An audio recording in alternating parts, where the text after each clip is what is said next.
matin, moi, je me sens très privilégié d'être dans la présence de Dieu. Je me demande s'il y a un jour où je ne me sens pas privilégié. Je me dis, Seigneur, quelle grâce tu m'as accordé de te connaître.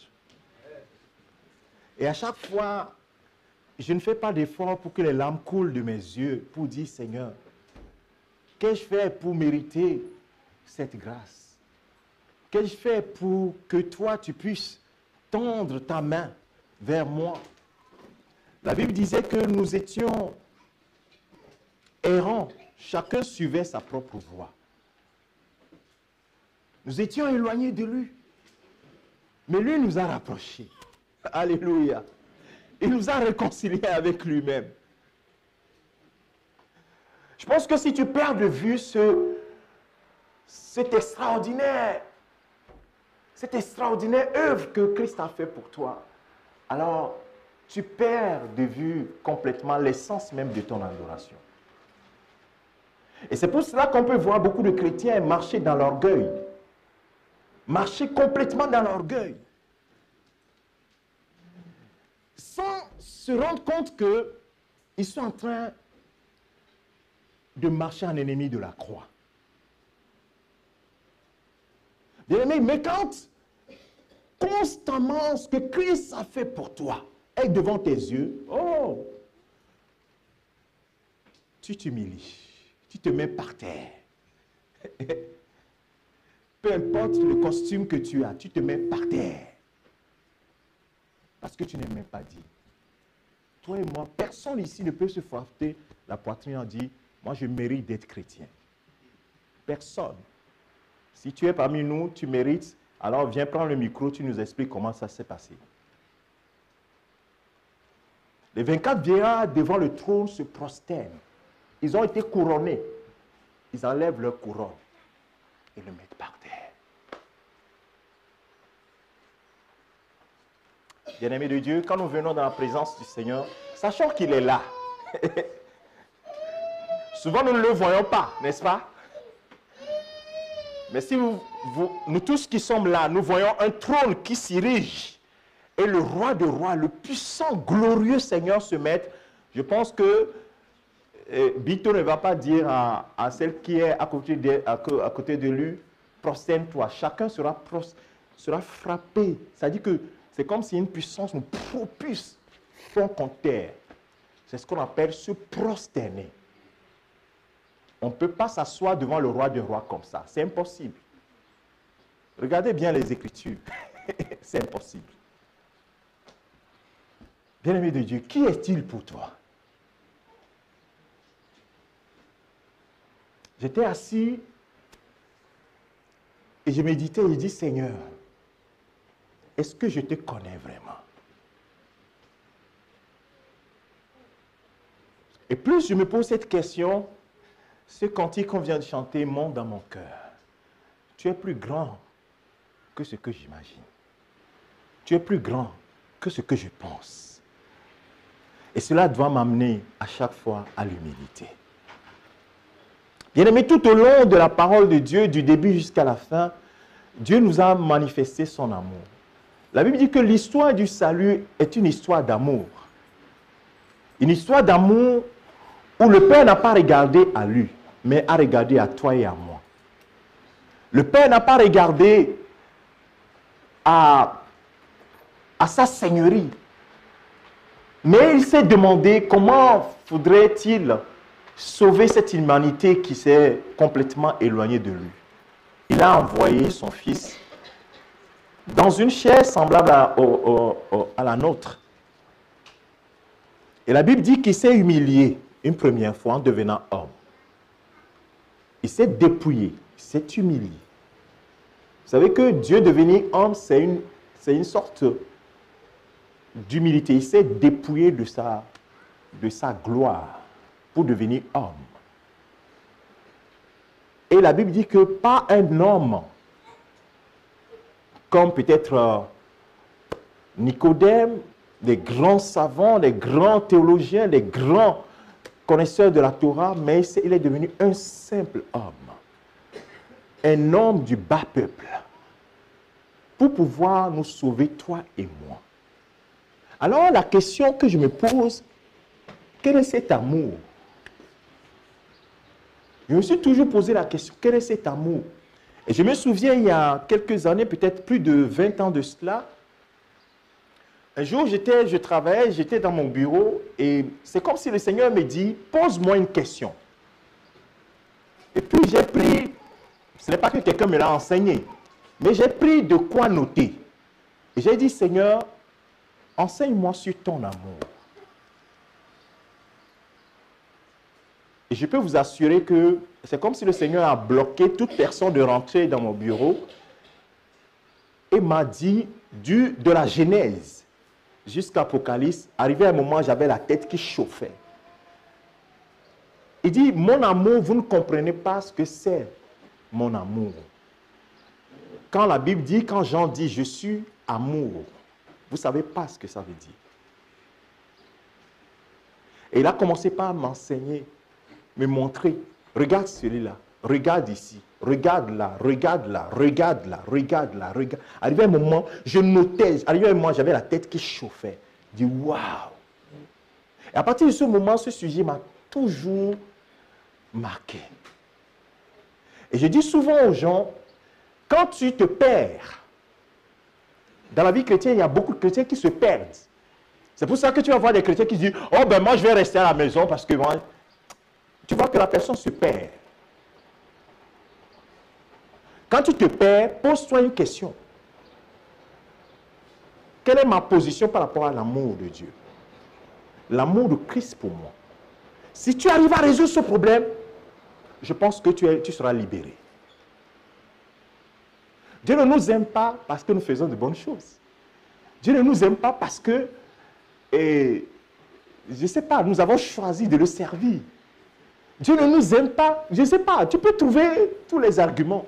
Il ne nous aime pas pour ça. Je vais te choquer encore. Au moment où nous sommes en train de louer, d'adorer Dieu, Dieu aime. Celui qui est en train de braquer, de violer tout à l'heure, il aime comme toi et moi. C'est étonnant, c'est extraordinaire. Il aime autant que toi et moi. Est-ce que tu peux comprendre ça? Et quand tu vois cet amour-là, tu ne peux pas rester insensible. Tu ne peux pas rester insensible. Vous comprenez pourquoi les gens comme l'apôtre Paul ont pu dire « Malheur à moi si je ne sais pas ». C'est-à-dire que j'ai un devoir. C'est un devoir moral de le servir. Ça devient une obligation. Personne, il ne l'exige pas, mais ça devient une obligation. Je ne peux pas ne pas le servir. Je ne peux pas ne pas l'adorer. Je ne peux pas ne pas le louer. Parce que j'ai compris que son amour pour moi dépasse ce que j'imagine moi-même. Et c'est étonnant que le Seigneur Jésus-Christ, étant le reflet de l'amour de Dieu, quand il est venu, avant de partir, il va laisser quelque chose. Nous allons lire dans Jean chapitre 13.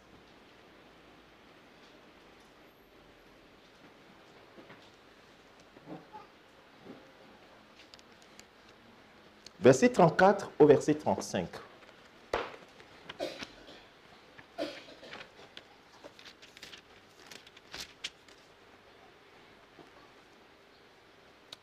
Je vous donne un commandement nouveau. Aimez-vous les uns les autres. Aimez-vous les uns les autres. Comme je vous ai aimé, vous aussi aimez-vous les uns les autres. Verset 35. C'est à cela que tous reconnaîtront que vous êtes mes disciples, si vous avez de l'amour les uns pour les autres. Alors, comme ça, moi, je ferme ma Bible. Je dis, quel est le message que le Seigneur veut donner à ses disciples au moment où il prononçait cette parole? Il dit, je vous donne un commandement nouveau. Souvenez-vous bien du contexte. Hein? Jean chapitre 13, la Bible dit que quand Judas sort, là, on parle au moment, lis plus haut, tu vas voir que Judas, il est sorti.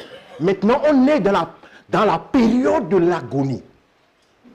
Et nous savons que pour tout homme, à l'agonie, va commencer par refléter, c'est-à-dire que donner le résumé de sa vie. Le résumé. Et le résumé de la vie de Jésus, et ce que Jésus demande de toi et moi, c'est résumé dans Jean chapitre 13, à partir de ces passages-là. Jean chapitre 14, 13, 14, 15, 16. Va là-bas, si tu bases, tu lis ces paroles, tu les médites, tu les mets en pratique, tu marches avec Christ.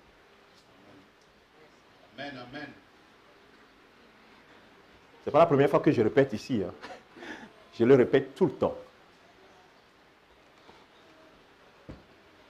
Les disciples sont surpris. Il leur dit, je vous donne un commandement nouveau. Il a marché avec eux pendant 3 ans et demi. Hein. Maintenant, il leur dit, je vous donne un commandement nouveau.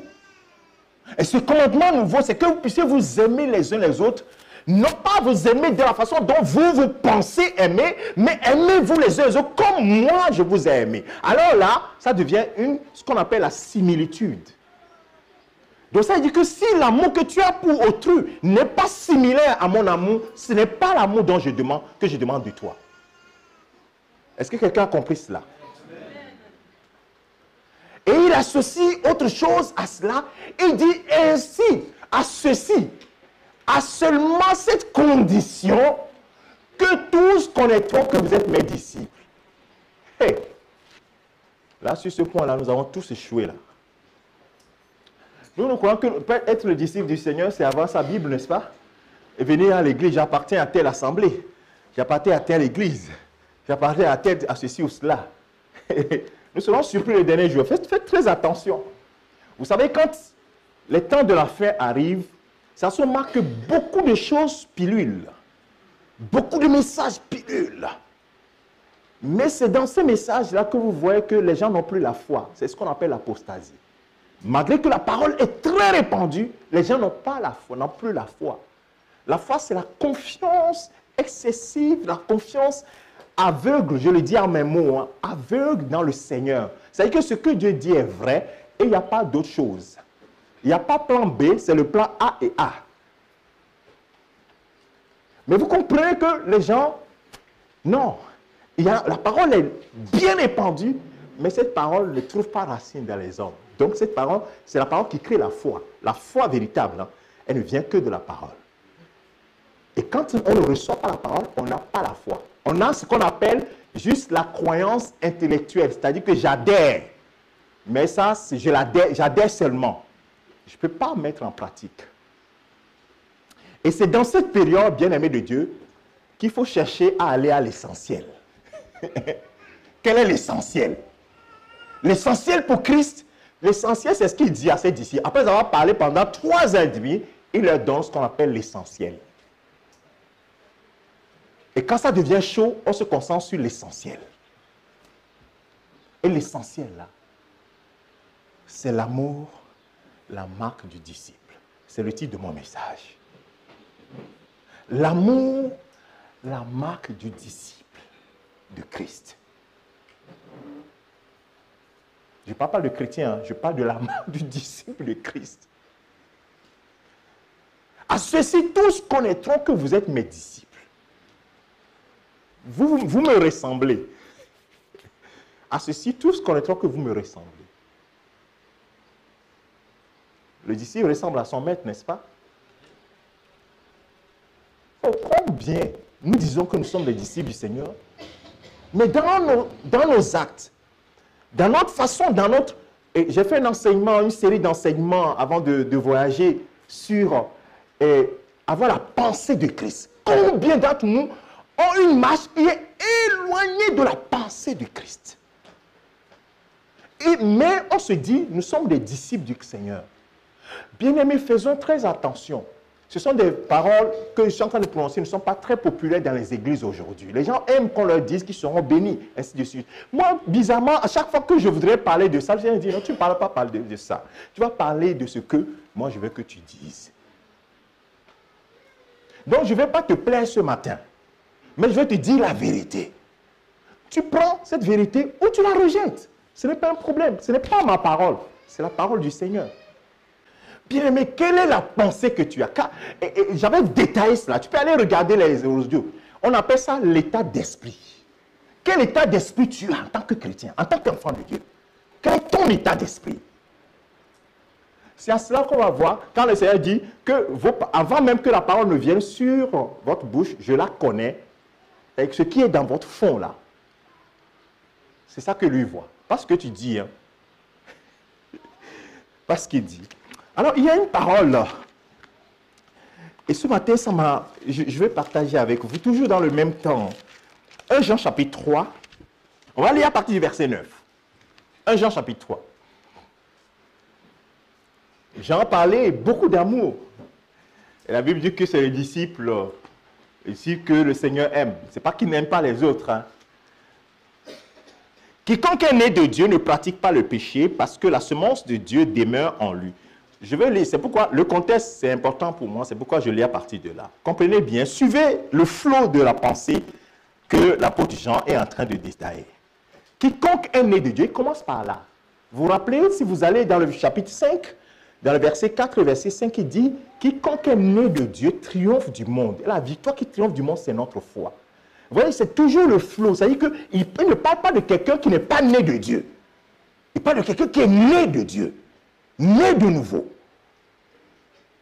Quiconque est né de Dieu ne pratique pas le péché parce que la semence de Dieu demeure en lui.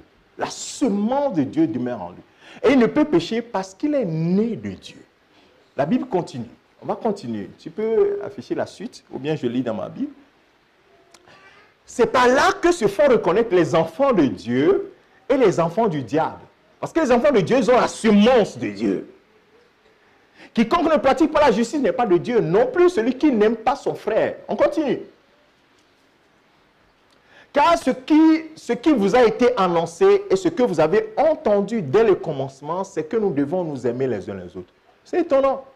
Et pourtant, le Seigneur a dit beaucoup de choses. Mais il dit, ce que vous avez entendu dès le début, c'est une parole d'amour, ce n'est pas autre chose. Même s'il y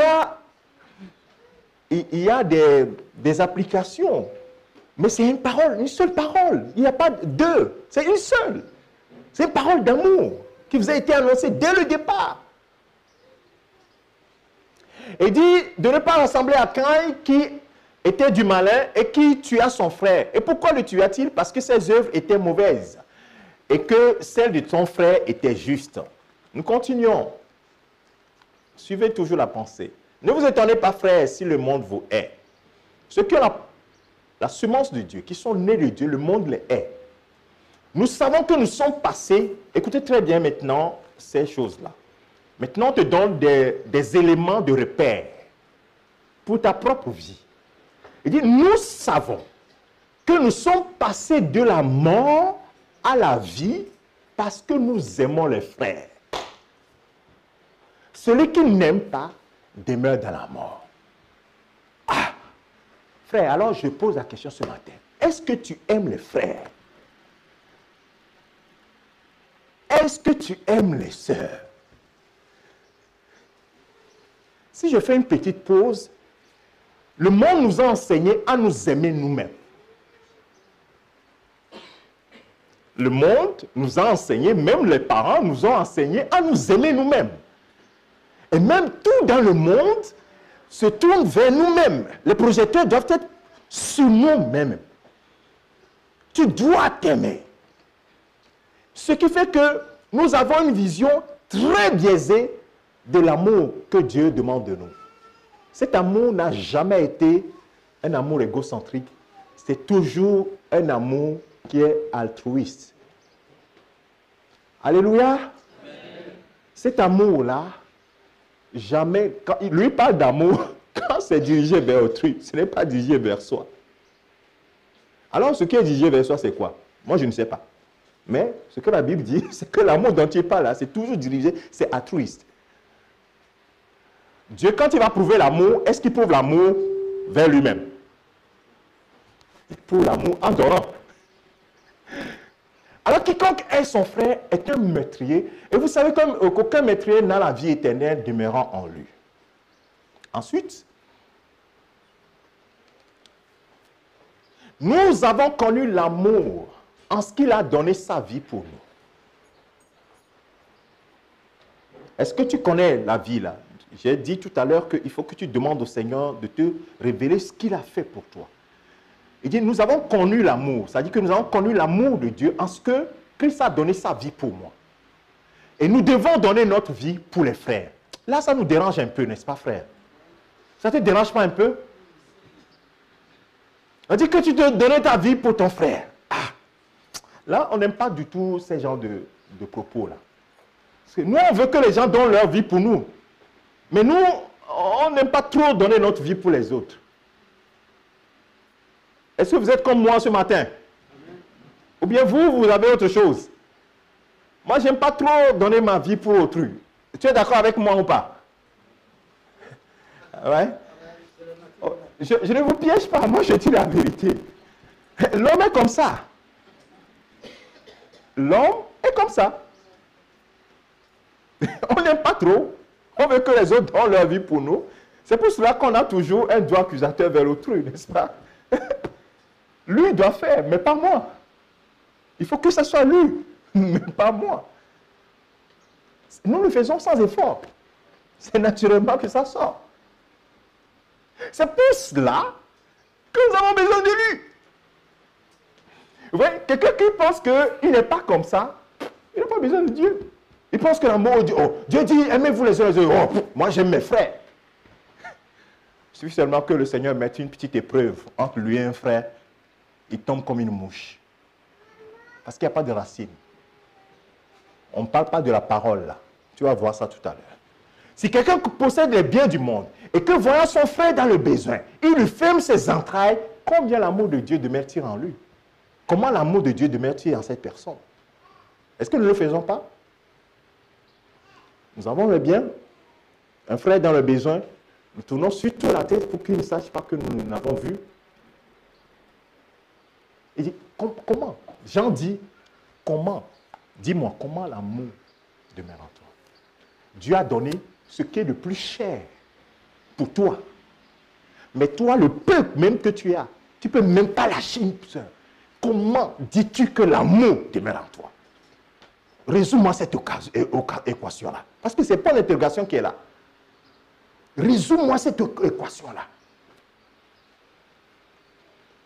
Petits enfants, n'aimons pas quoi? En parole et avec la langue, mais en action et en vérité. Là, je me suis concentré là-dessus. Oh Seigneur,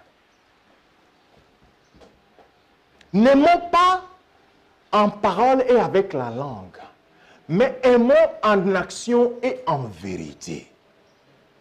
Ce que je suis en train de faire ce matin-là, je vous annonce une nouvelle série d'enseignements qui va débuter dans la semaine qui vient. Parce qu'arrivé un moment, il faut que nous, les chrétiens, là, nous nous asseyons. Nos manteaux que nous avons, les costumes que nous avions depuis des années là, il faut que nous jetions d'abord les costumes et que nous nous voyions pour que le Seigneur nous habille. Donc, pour qu'il dit, mais tu crois que tu es vêtu, mais tu es nu. Arrivé un moment, bien aimé, mais quand on grandit dans les choses de Dieu, bon, ça n'a rien d'orgueilleux dans cela. Mais quand on grandit dans les choses de Dieu, arrivé un moment, je pense qu'on devient de plus en plus humble dans beaucoup de choses. Parce qu'on voit la parole de Dieu, on voit sa vie et puis on est cool en même temps. On se dit, Seigneur, aide-moi. Mais quand on est dans l'orgueil, oh, ça là, oh, moi je sais le faire, moi je sais le faire, je sais le faire. Quand on s'est cassé le front 2-3 fois, on se calme. Il dit, n'aimons pas en langue, seulement pas la langue, avec la langue. Et pourtant, c'est ce que nous aimons, non? Les garçons et les filles, allez tchatcher le gars. Donc, vous voyez que les gars qui gagnent beaucoup de femmes, c'est ceux qui... ça dit que, il va même... Ça dit que vendre ton habit là sans que toi tu le saches. Le monde nous a enseigné ça. Et nous aimons, ça dit que... Tchatcher quoi? Oh frère, tu sais, ce truc là c'est... nous sommes devant le créateur du ciel et de la terre quoi. Lui qui connaît tout, rien n'est caché devant lui. En action et en vérité. En action et en vérité. Il y a tellement de choses à dire. On continue encore quelques versets plus tard et puis je m'arrête là. Par là, nous connaîtrons que nous sommes dans la vérité. Et nous rassurerons nos cœurs devant lui. Vous savez, il y a beaucoup de gens qui n'arrivent pas à se tenir devant Dieu. À chaque fois qu'ils se tiennent devant Dieu, ils ont la culpabilité qui les envahit. Non pas parce que quelqu'un les accuse, mais leur conscience les accuse. Alors, si ta conscience t'accuse, Dieu qui est plus grand que ta conscience, alors qu'est-ce qu'il pense? On dit que toi-même, tu dois te rassurer que tu es dans la vérité là. Est-ce que cela ne vous sonne pas bien? C'est-à-dire que je viens à l'église ce matin et Jésus-Christ regarde dans la masse et dit, vous savez, tous ceux qui m'appellent Seigneur, Seigneur, c'est-à-dire que tous ceux qui sont venus ici là, tous ne rentreront pas avec moi. Quelle sera ta réaction? Moi, ma réaction, c'est que je vais commencer. Il y aura deux réactions. Il y a des gens qui vont commencer à, ah, c'est sûr, celle-là ne va pas aller. Ils vont commencer par toi. Ils vont oublier eux-mêmes. Ils vont s'oublier. Il faut déjà se commencer. Alors, Seigneur, quels sont les critères pour y aller? Ce que je viens de dire là, c'est Matthieu chapitre 7, verset 21. Hein. Ce n'est pas moi qui le dis. Hein. Ce matin-là, est-ce que tu entends ma parole dans... Moi, je ne fais que commenter ce qui est écrit. Ce n'est pas ma parole. Jésus lui-même a dit, Matthieu chapitre 7, verset 21, c'est dans ta Bible, c'est là, dans la mienne. Il dit, tous ceux qui m'invoquent Seigneur, Seigneur, là, ils ne rentreront pas tous. Alors pourquoi ils ne rentreront pas tous? Il dit que tu dois toi-même te rassurer que tu es dans la vérité. Est-ce que tu te rassures? Si nous nous rassurons, nous allons redresser notre marche. C'est parce que nous ne prenons pas attention. C'est-à-dire que pour nous, oh, aller à l'église, adorer Dieu. Le jour où j'ai reçu Christ là, oh mon nom, le visa est prêt. Le visa peut rester là-bas. Moi, je fais n'importe quoi. De toute façon, j'irai. Ça ne marche pas comme ça, frère. Il faut redresser sa marche. C'est pourquoi il faut se rassurer. Est-ce que tu es toujours dans la foi? Parce qu'à un moment donné, les gens se sont égarés. L'apôtre Paul a dit, il y a des masses et autres là, qui ont fait quoi? Naufrage par rapport à la foi. Tu connais bien des personnes qui ont fait naufrage. Tu crois que ça guette certaines personnes seulement? Ça te guette, toi et moi. C'est pourquoi il faut que tu te rassures. À chaque fois avec la parole, se rassurer pour redresser sa marche. Le Seigneur Jésus dit que quand vous verrez les buts de guerre, les choses venir, et que les temps de la fin vont se passer, vont arriver, ce n'est pas encore la fin. Mais qu'est-ce qu'il faut faire? Redressez-vous. N'ayez pas la tête en bas, en train de marcher. Redressez-vous. Redressez-vous. Voyez les choses plus clairement. Allez à l'essentiel. Parce que votre délivrance est proche. Le Jésus est à la porte. Bien, mais faisons très attention. Nous devons nous rassurer que nous sommes dans la vérité. Revenons dans 1 Jean. Il dit, à ceci nous devons nous rassurer, rassurer nos cœurs et que nous n'ayons pas de culpabilité devant le Seigneur. Je suis dans le verset 19 de 1 Jean chapitre 3. Verset 20. En effet, même si notre cœur nous condamne, Dieu est plus grand que notre cœur et il connaît tout. Bien-aimé, verset 21, si notre cœur ne nous condamne pas, nous avons de l'assurance devant Dieu. Quoi que nous demandions, nous le recevons de lui, parce que nous gardons ses commandements et faisons ce qu'il y est agréable. Vous voyez le secret? Ça ne sert à rien de courir pour aller prier. Vous voyez? On peut faire ça quand on est jeune. Mais quand on commence à grandir, on sait que tout ça là, on est en train de jeter des balles en l'air. Il dit que si tu marches comme il veut là, tu as l'assurance là. Il dit, quoi que tu nous demandions, nous le recevons de lui. Tu cours, pourquoi tu cours? Tu ne veux pas obéir à Dieu, mais tu veux qu'il te donne les choses. Bon, ok. Toi et moi, qui sommes dans la nature humaine, là, est-ce que nous faisons ça? Si nous le faisons, pourquoi vous voulez que Dieu lui fasse ça? C'est-à-dire que tu es un enfant rebelle dans la maison. Mais à chaque fois, c'est toi qui veux qu'on te donne des choses. Toi qui es un homme, Jésus dira que vous qui savez donner de bonnes choses à vos enfants, à combien plus forte raison le Père donnera son esprit à ceux qui le lui demandent. L'enfant rebelle de la maison, c'est lui qui demande chaque fois, papa donne-moi, papa donne-moi, papa donne-moi. Toi, à la place de papa, tu donneras. Voilà. Je pose une question là, tu donneras? Ben, pourquoi est-ce que vous voulez que Dieu donne? Et que vous séduisez vous-même, les gens se séduisent eux-mêmes en disant, même si je ne marche pas comme Dieu veut, oh Dieu, c'est un Dieu d'amour. Tu t'es trompé sur toute la ligne. Justement parce qu'il est Dieu d'amour qui t'a montré ce qu'il faut faire. Ce n'est pas parce qu'il est Dieu d'amour que si tu fais n'importe quoi, il va t'exaucer, c'est faux. Ce n'est pas l'amour, ça. N'est-ce pas, on le dit souvent aux parents. Ce n'est pas quand tu dis à ton enfant, oh, je t'aime, je t'aime. L'enfant, oh, laissez-le, il n'a qu'à tout faire. Oh, on ne reproche, mais oh, l'enfant, il n'a qu'à tout faire. Ce n'est pas un signe d'amour. Si tu aimes ton enfant, tu vas redresser cet enfant. Si tu ne l'aimes pas, tu le laisses faire n'importe quoi. Dieu ne nous laisse pas faire n'importe quoi. Parce qu'il nous aime. C'est pourquoi parfois tu demandes, il ferme la porte, il ne te donne pas. Non pas parce qu'il veut que tu aies mal, mais parce qu'il veut te faire passer un message. Dieu n'est pas venu comme notre coursier. Dieu est venu pour nous sauver et nous montrer, nous donner une identité nouvelle. Les gens de sa maison. La Bible dit que nous sommes maintenant les gens de la maison de Dieu.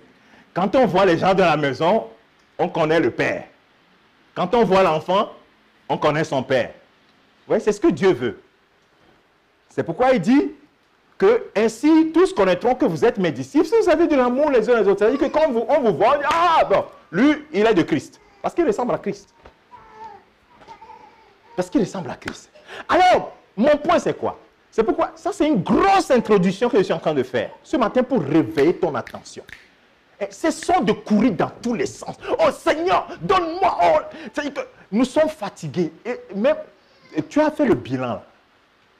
Après avoir fait le bilan, quel est ton bilan? Regardez cette parole qui est simple, qui est dans ta Bible. Cette parole-là, elle est simple. Il dit, quoi que nous demandions, nous le recevions de lui. Moi, quand je lis ça, je dis, ah, alors là, ce secret-là, moi, je vais l'avoir. Parce que ici, là, on me promet que tout ce, quoi que je demande, je vais le recevoir de lui. Est-ce que j'ai besoin d'aller faire une autre doctrine pour moi-même? Est-ce que j'ai besoin d'aller faire une autre doctrine? Alors que je veux que Dieu m'exauce. Alors je vais prêter attention à ce qu'il dit. Il dit, nous le recevons de... Pourquoi? Parce que. Quand il y a parce que, c'est que c'est une conjonction de coordination et c'est la conséquence. Ça veut dire que quand tu n'as pas le premier élément, le deuxième n'est pas là. Il dit parce que nous gardons ces commandements et que nous faisons ce qui est quoi? Ce qui est agréable. Alléluia. Nous n'aimons pas beaucoup ces paroles ce matin. Hein? C'est difficile, ce n'est pas que... C'est pas facile. Mais nous voulons nous rassurer que notre Seigneur, au moins nous sommes dans une religion, même si ce n'est pas, la vie chrétienne n'est pas une religion, où on nous dit tout. On nous dit tout, c'est-à-dire qu'il n'y a rien de caché. On ne va pas dire, hey, ceux qui sont au 30e grade, ils vont connaître des choses que les autres ne... Non, tout est simple et connu. C'est écrit noir sur blanc. Il suffit seulement que nous mettions ça en pratique. Alors il dit, si nous gardons ces commandements. Alors, un homme très intelligent, un jour s'est approché de Jésus. Il dit, maître, tu racontes beaucoup de blablabla. Maintenant, dis-nous, en résumé, quel est le plus grand commandement? Là, comme ça, on est situé. Les gens aiment les synthèses. Vous voyez, aujourd'hui, quand vous voyez les prédications, les trucs, 5 clés, 10 clés, ouais, les gens aiment ça. Les gens, la Bible, là, c'est trop confus. Mais dans 5 clés, 3 clés, c'est ça que les gens aiment. Bon, le gars, là, il est comme ça. Il est venu, il dit, donne-nous la clé. Jésus dit, la clé.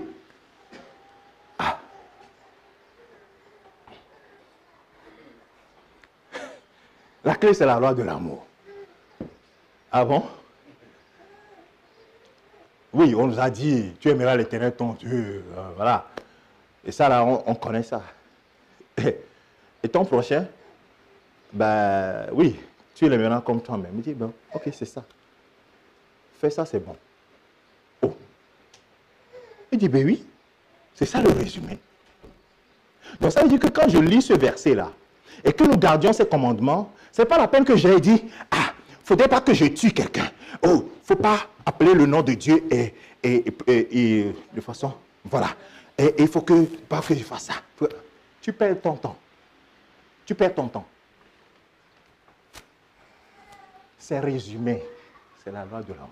C'est pourquoi Jésus dit que, le texte que nous avons lu tout à l'heure, je vous donne un commandement nouveau. C'est-à-dire que tout ce que Moïse, tout ça, parce qu'il parle aux Juifs, hein, écoutez bien le contexte. Il parle aux Juifs, les gens qui sont dans les lois, oh, les lois. Eux-mêmes, ils n'arrivent pas à faire. Les pharisiens même n'arrivent pas à faire ces lois-là. Il dit maintenant, je vous donne un commandement nouveau. Si vous suivez ça là, c'est fini, c'est réglé. Alors, Seigneur, quel est le bon plus grand? Il faudrait que vous vous aimez les uns les autres. Comme moi, je vous ai aimé, aimez-vous ainsi les uns les autres. C'est bizarre que là, il n'a pas parlé de aimer Dieu de tout son cœur, tout ça. Et Jean va l'expliquer. En réalité, celui qui aime son frère aime Dieu. Celui qui dit j'aime Dieu mais n'aime pas son frère, c'est un menteur. Vous voyez l'esprit de synthèse de Jésus? C'est-à-dire que pour montrer que tu aimes Dieu, aime ton frère. Alléluia, je l'ai dit ici, je vais le dire. Pour montrer que tu aimes Dieu là, aime ton frère. Aime ton frère, pas de l'amour dont toi tu penses aimer. Aime ton frère comme Christ t'a aimé. Comment Christ t'a aimé? Ça, c'est un autre chapitre, ça. Hein? Vous voyez, les gens cherchent des clés, non? Voilà la clé. Les clés pour la bénédiction. Non, il ne faut pas aller loin, là. Il ne faut pas aller loin. La parole, elle est simple, elle est claire. Quoi que nous demandions, nous le recevons de lui. Parce que nous avons gardé son commandement et nous faisons ce qui lui est agréable. Alors, je te donne une illustration et je finirai par là. J'ai dit que c'est une grosse introduction que j'ai faite ce matin. Qu'est-ce que Jésus a dit de lui-même par rapport à son rapport avec son Père? Il dit, je vais te citer plusieurs textes. Je ne vais pas te donner les références, mais je vais les citer de tête pour que tu puisses lire. Il dit, celui qui m'a envoyé ne m'a pas abandonné. Pourquoi ne l'a-t-il pas abandonné? Il explique. Parce que je fais toujours ce qui lui est agréable. Quelqu'un a compris cela? Et Jésus va dire après, ma nourriture, c'est de faire la volonté de celui qui m'a envoyé. Est-ce que vous avez déjà vu Jésus se pointer là? Non, là, il ne se pointe pas le truc là. Celui qui m'a envoyé. Alors, si sa volonté, c'est de faire si sa nourriture, c'est de faire la volonté de celui qui l'a envoyé, et que celui qui l'a envoyé ne l'a pas abandonné, et qu'il est toujours avec lui, parce qu'il fait toujours ce qui lui est agréable, vous comprenez que devant le tombeau de Lazare, Jésus peut dire, oh Père, je te remercie de ce que tu m'exauces toujours. Quelqu'un a compris cela? Est-ce que ce n'est pas en cohérence avec cette parole-là? Oh, frère, est-ce que ce n'est pas en cohérence avec cette parole? Est-ce que Jésus avait peur que Lazare, il va crier, Lazare ne va pas sortir? Il n'avait pas peur. Tu as dit, ouais, bon, c'est le Fils de Dieu. Non, bien-aimé. Non, ce n'est pas parce qu'il est le Fils de Dieu. Il nous a montré le modèle, puisque c'est ça le thème de cette année ordinaire, on va dire. Pour nous, le thème général, c'est de ressembler à Christ. De pratiquer la parole de Dieu de telle manière que Christ soit formé en nous là. Frère, c'est ça le but. Que Christ soit formé en toi. Toi, tu meurs et quand on te voit, on voit Christ en toi. Quand je mets ça, les gens disent, oh, le pasteur, la barre est trop haute. Hey, la barre n'est pas trop haute. Si nous disons ça, ça veut dire que nous ne croyons pas en Dieu. Si Dieu dit que c'est comme ça, c'est qu'il a donné les ingrédients pour y arriver. Il a donné les éléments pour y arriver. C'est pourquoi par ta propre force, tu l'as fait jusqu'à présent, ça ne marche pas. Par ta force, ça ne marchera pas. C'est pourquoi tu dois chercher les ingrédients là où je dois faire les choses. Comment je dois faire les choses. Alors, frères et sœurs, l'amour, la marque du disciple. Est-ce que tu es le disciple du Seigneur Jésus? Si je pose cette question, moi si on me pose la question, je vais réfléchir avant de dire, oh, ben, de toute façon, je suis disciple de Jésus-Christ. Vous comprenez? Je vais réfléchir par 2 fois. Parce qu'il dit, à ceci, tous connaîtront que vous êtes. Ah. Donc ça veut dire que si Jésus te met là, c'est-à-dire que ta vie, là où tu es là, on nous dit, les gars, on va vous projeter un film. Et puis on commence par défiler ta vie depuis 1 mois, 2 ans, tout ça là. Tu vas rester, tu vas même te prendre le micro pour commenter. Si tu arrives à faire ça, petit chapeau quoi. Bien-aimé, rien ne dépasse ceux qui sont nés de Dieu. Pourquoi? Parce qu'en réalité, tout ce que je viens de dire, il nous a donné son esprit pour que nous puissions y arriver. Vous voyez le but. C'est pourquoi il a dit, déjà en préambule, il a annoncé à Ézéchiel. Il dit, Ézéchiel, je vois comment vous vous battez. Vous n'y arrivez pas. C'est normal. Maintenant, ce que moi je vais faire, il y aura un temps qui va arriver. Je vais complètement transformer l'homme. Il va naître de nouveau. Je vais le laver complètement. Son cœur là, je vais lui arracher le cœur de pierre. Je vais lui donner un cœur de chair. Et je vais mettre mon esprit en lui, afin qu'il obéisse et accomplisse ma volonté, mes commandements. Vous avez compris? Ézéchiel 36. Voilà la pensée de Dieu. Donc vous comprenez que Dieu sait que c'est possible. C'est pourquoi il a annoncé déjà à Ézéchiel. Donc frères, sœurs, c'est possible pour toi et moi. Alléluia! Quelqu'un croit que c'est possible ou pas? Amen. Que je puisse aimer comme Christ a aimé? Amen, là n'est pas bien sorti là. Amen. Que nous puissions aimer comme Christ a aimé? Amen. En fait, quand tu ne vois pas que c'est possible, tu ne peux pas arriver. Tu ne peux même pas demander au Seigneur, aide-moi à y arriver. Les gens sont arrivés. Les gens sont arrivés là. Bien-aimé de Dieu. Pour ne pas te laisser sur ta soif, sache que Dieu a envoyé son esprit en toi. Non seulement pour mettre le cachet, le sceau que tu es sauvé, mais pour t'aider à accomplir sa volonté. Donc si tu n'es pas en collaboration avec lui, en coopération avec lui, en communion avec lui, en amitié avec lui, en fusion avec lui, tu ne pourrais pas y arriver. Parce que quand nous avons commencé par détailler l'amour tel que Christ nous a aimés, de nous aimer les uns les autres, tu vas voir ta nudité. Mais quand tu vas voir ta nudité, il ne faut pas que tu aies peur. Parce que Jésus a prévu de pouvoir te revêtir. Mais il faut vraiment que tu vois ta nudité. Mais si tu restes dans une position d'orgueil, ça va passer au-dessus de ta tête.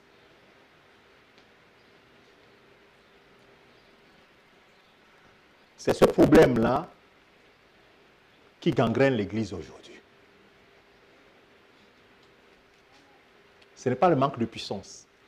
Les gens disent, oh, ben dans notre Église, il n'y a pas de puissance. Vous comprenez pourquoi les pasteurs, parce qu'on fait la pression sur eux pour la puissance, ils se sont dit, ben, on va aller chercher la puissance et on va revenir. Et ils sont allés chercher la puissance et ils sont revenus. Pour satisfaire les âmes. La puissance, elle est là. Le pouvoir, il est là. Rien n'est impossible à celui qui croit. Quand on dit ça, c'est la vérité. Je vais finir par ce verset que j'aime beaucoup, que j'ai cité en début, 1 Jean chapitre 5. Vous pouvez me l'afficher, s'il vous plaît. Et c'est ça, notre consolation. Que rien n'est impossible à Dieu. C'est pourquoi tout à l'heure, nous avons loué. Tu es plus grand que ce que j'ai dit, ce que l'on dit. Le Seigneur, il est puissant. Et la Bible dit que ce grand Dieu-là est en moi par son esprit. Quand la Bible dit que celui qui est en nous est plus puissant que celui qui est dans le monde, est-ce que tu y crois vraiment? Mais si c'est comme ça, ça veut dire que des choses que le monde ne peut pas manifester, moi je peux le manifester. Ça veut dire que si l'esprit qui est en moi, c'est l'esprit dont le fruit est l'amour, mais pourquoi est-ce que je ne peux pas produire l'amour? Je dois me poser cette question. Je n'ai pas besoin d'avoir un doigt accusateur sur mon frère. Moi-même. Moi-même. Tout ce qui est né de Dieu triomphe du monde. Le monde, il n'y a pas l'amour dans le monde. Il n'y a que des intérêts dans le monde. Il n'y a que des intérêts dans le monde. Il n'y a pas l'amour. Mais on dit que ce qui est né de Dieu triomphe de l'intérêt. C'est pourquoi l'amour qui manifeste, c'est un amour désintéressé. Parce qu'il triomphe de ce que le monde, le siècle présent est en train de mettre. Même le mari, parce que la femme a son compte garni. Ah, chérie, je t'aime, hein? Oh, chérie, tu sais que je t'aime. Est-ce qu'il voit le compte? Quand le compte est vide, il dit, toi, je ne sais même pas ce que tu fais dans cette maison. C'est ce que le monde nous a montré. Mais tout ce qui est né de Dieu fait quoi? Triomphe du monde. Le monde ne peut pas avoir cet amour-là. C'est pourquoi Jésus a dit à ses disciples, le monde ne le connaît pas. Mais vous le connaissez, l'Esprit. Parce qu'il est en vous, il demeure en vous, il sera avec vous. C'est lui qui vous conduit dans toute la vérité.